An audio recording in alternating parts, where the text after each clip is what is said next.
Hi, everyone. This is Liz from Media Dev, and welcome to another podcast interview. Today I am joined by Clara. Hi, Clara. Hi Liz. I'm so excited to have this interview with you today. So, for those of you listening, Clara is one of our social selling lead generation experts, and today's topic is keys to successfully generating sales appointments through social selling. So I'm just going to dive in with question number one. So Clara, what are some of the things you do when you're starting off a new social selling initiative? Well, yeah, good question. I really love to kick off a campaign by learning a little bit more about the company I represent. It helps a lot to know what products and services I'm representing. I mean, not the nitty-gritty part since I'm not a very technical person, but at least how things work in general. And through this, I am able to answer generic questions coming from prospects, and I'd eventually arouse more curiosity, leading to more in depth discussion with our clients themselves.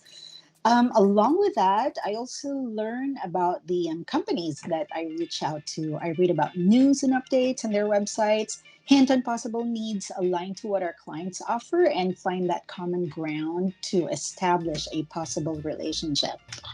Lastly, I also read about the prospect's job description to make sure that I'm extending offers to the right people. I guess these are my main consideration when starting off with a social selling campaign. Sure. So it sounds Yep. like you really, prepare before you're going to get started I with anything. do. Yes, I do. I do. Excellent. So how can you be sure that you're reaching out to the right target prospects?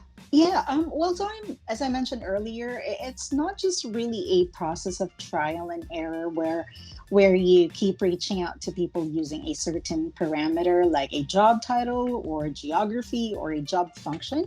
It's really spending time to read job descriptions and job experiences and see a springboard of Hmm. opportunities.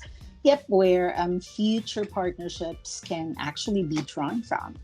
Yeah, that makes sense. I mean, I find often, when I use LinkedIn, sometimes when I read somebody's job title, I'm like, I'm not really sure if that's the right person. Right, right. And it's true, sometimes you do need to kind of dissect their profile to Yes. understand some of their responsibilities. Uh-huh. And then sometimes I even, question them, ask them really questions Right, about their right. roles to know if, they're the right person for me to Yeah. be engaging with. Yep, I do that as well. A lot of times, yes. Hmm. So tell me about Sales Navigator. What is Sales Uh-huh. Navigator and how is it better than just regular LinkedIn? Wow. Well, I used to think that Sales Navigator was a really complicated platform, but along the way, I saw its significance with regard to reaching the right people. I mean, regular LinkedIn does not show a lot of information like Sales Navigator does. Primarily, Sales Navigator readily makes contacts information available upon initial search. So that means I'm able to already reach out to them at first lookup. Regular LinkedIn cannot do that. A lot of contacts whose privacy is so important for them have a lot of information withheld from the main page, including their names, in Oh, fact. wow. So, Okay, I didn't know yeah. that. Hmm. So ultimately, Self Navigator is so much like a premium account of a social media platform that allows more exclusive things to enjoy. And in case of Sales Navigator, it's being able to target more people, being able to see commonly withheld contact information, and more extensive job experiences. Okay, excellent. What kind of content do you share with prospects and what types of assets do you think get the best responses in your opinion? Hmm. Well, apart from sharing our clients' showcase page every now and then, like news and updates on my LinkedIn feed, there are assets that come mainly from the clients, which they want to share to prospects. I make it a point that I ask my clients of any updated asset that they want me to share with prospects, because as you may Mm, know, the world of data analytics and business intelligence keeps on revolving by the minute, and so much updates can occur in a blink of an eye. So, to be a little bit more specific nowadays, the assets that I send to prospects mostly talk about Click's augmented intelligence capability, which was just introduced recently, and this arouses so much curiosity among mm. prospects. Good. So you always keep up to date then on Yep, any yep. new product releases or different features or things. I Right. also, I don't know if this works for you, but I know a lot of other people really like to share, case studies. Do you find that case studies are something that resonates well with your target audience? Yes, yes, we do have some assets that are case studies, and my clients would also allow me, or yeah, they would also allow me to introduce this or to send this to prospects.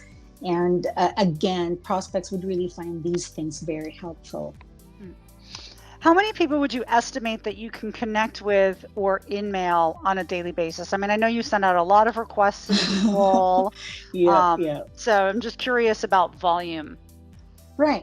With regard to emails, I get to send around 50 to 60 on a daily basis to contacts who are already within my circle. And, this does not diminish my allotted emails for the month, which is about 100 Hmm. on LinkedIn, since, I use Sales Navigator. However, there are instances when I need to get in touch with someone who isn't on my circle yet. So mostly these people who have not accepted my connection request yet, but were already referred to me by existing contacts. And I get a lot of those. Like, if this person is not the right person, they would usually forward me to the right person. Hmm. This does not happen often though, but on a monthly basis, I think I do this about 40 to 50 times. Okay, excellent. So yeah, I guess then, the more messages you send, the more chance you have that somebody is going to Yes, respond. yes. Excellent. Volume really, really works for me. Hmm. Hmm. At what point do you call prospects in addition to engaging with them on LinkedIn? I mean, one of the main Mhm. complaints, so to speak, that I would have about LinkedIn, because I use that obviously for Yep, my own business development work, is that sometimes, it can be really long waiting for somebody to respond or they don't right, respond right. at all. Mhm. So at what point do you just pick up the phone and say, let me try to engage with them on a different channel? Yeah, good question. A lot of times, prospects would, already show interest in a discussion, even when their intentions are not yet so clear. So I have already encountered a lot of prospects that do this. They would be very interested in a meeting, but you would not really hear from them the following days or weeks or months after. So this is actually the perfect opportunity. When to do the call. When I have to step in, and right after I get their yes to a discussion and all their pertinent details, I usually call them to make sure that they understand what I'm, what the uh, product I'm offering, the service or a partnership. And it's not really a job offer. A lot of times I would Mm. invite people and they think that I'm actually offering them Oh, a job. interesting. So, yeah, yeah, really very interesting. I get a lot of these. Um, so I make it a point that, when I call them, um, I'm certain, or they're actually given the clear idea that it's not a job offer, but it's actually a partnership that I'm offering them. It's a product, it's a service. So it may not necessarily be in the near future, but at least something that my client can look forward to in the future.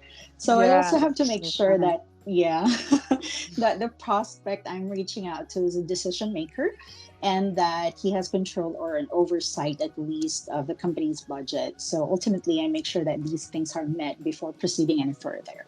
Yeah, no, that makes sense. I mean, I do think too sometimes, um, when because people are also doing social selling of their own, Yeah, and sometimes they may think that you're interested in their product. right, right. I do know that there are so many people out there that use LinkedIn, for job searches, so that would make Yeah, sense yeah, that, they may be confused as to why initially we're looking to connect with them, but right, right.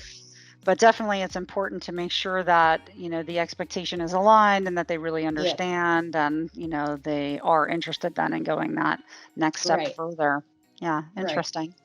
So what advice would you give someone who is new to social selling and wants to get good at it? Oh, yeah, well, patience is really the key, apart from volume, as I mentioned earlier. So I did not start off in a bed of roses with social selling, but being able to gradually establish contacts and grow your network give your profile a sense of credibility. And this is what we want to achieve more than anything else. So, reading both clients and prospects company updates can also give you a clear understanding of how one can be beneficial to the other. And then I guess lastly, a good grasp of communication where you have to adjust to a prospect's tone is very important. I mean, robots are not a thing on LinkedIn, and if you're one, you will totally be ignored. Mm-hmm. Yeah, no, absolutely. I think that's true. I think, having rapport, creating that trust with a prospect is very important, and it can be time consuming and, a long process. So certainly, I can understand why you say patience is the key because, you do sometimes need to nurture prospects for, quite some time and educate them and share content with them before they're ready to go the next step Yeah, forward. indeed, indeed. Hmm. Mm, excellent. Do you have anything else Yeah. you want to add today? No, I think that's it for me. I just really want to tell people that, a good flow or free flowing, but professional interaction is something worth our initiatives when it comes to social selling. So good luck Excellent. to everyone. Great. Thank you so much. We really appreciate all of your advice today. And for more interesting articles about social selling, you can visit our website at mediadev.com and check out our resource library there, which is full of great guides, tips, infographics, and other podcasts. So thanks again, Clara. I really enjoyed Thanks, speaking with you Liz. today. Take Yep, care. thanks. Enjoyed it too. All right. Bye.